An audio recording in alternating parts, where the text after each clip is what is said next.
আমার সামনের ক্যামেরা দিয়ে যে গাছটি দেখতে পাচ্ছেন এটি হচ্ছে কুয়াকাটার 0 পয়েন্ট থেকে রাখাইন মন্দিরের পাশেই এটি কিচিরমিচিরে মুখর থাকে। এটি যদি পর্যটন কেন্দ্রে আরেকটি অংশ করা যায় সেটি দারুণ হবে। আজকে আমি এই বিষয়ে আপনাদের সাথে শেয়ার করছি, আপনারা আমার সঙ্গে থাকুন, কোথাও যাবেন।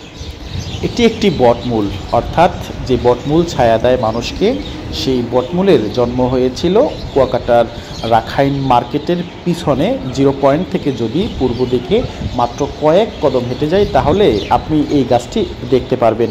এই গাছটি রাখাইনদের মন্দিরের পাশ বেয়ে তৈরি হওয়া।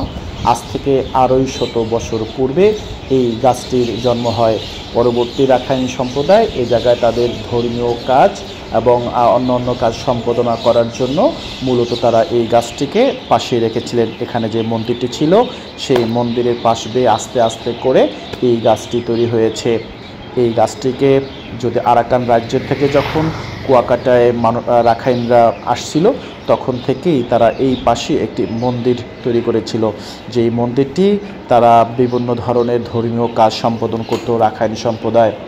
কালের বিবর্তনে এই রাখাইন সম্প্রদায় বিভিন্ন জায়গায় ছড়িয়ে ছিটিয়ে করার কারণে এই মন্দিরটিকে তারা আর রক্ষণাবেক্ষণ করতে না পারলেও শেষ স্মৃতি হিসাবে তারা এটিকে নিজেদের জায়গা এবং নিজেদের জমি বলেই তারা রেখেছেন এবং তাদের পূর্বপুরুষের স্মৃতি হিসাবে তারা এটি আটকে রেখেছেন। তবে আমি রাখাইনদের সাথে কথা বলেছি, যে রাখাইনরা বলেছেন যে এই গাছটি হচ্ছে আমাদের পূর্বপুরুষের হাতে লাগানো একটি গাছ।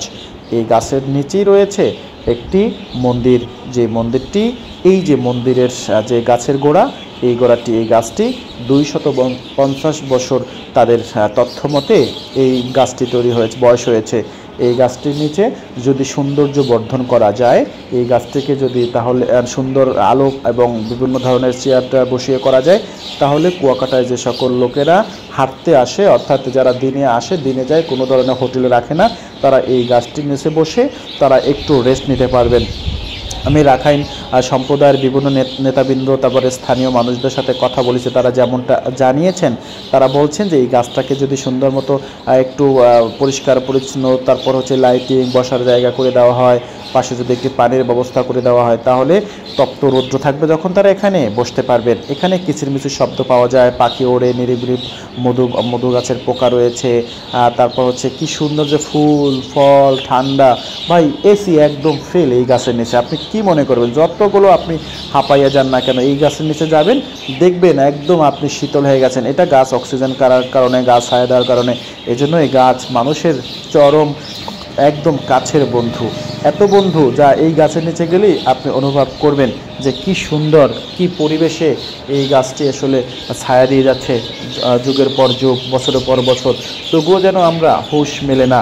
এই গাছটি উচিত সকল মানুষের এটাকে রক্ষণাবেক্ষণ করা এবং সবার উচিত এই গাছটিকে সুন্দর করে একটা জায়গায় মানুষের কাছে পৌঁছিয়ে দেওয়া। ভালো থাকবেন, আবারও দেখা হচ্ছে অন্য কোনো ভিডিও।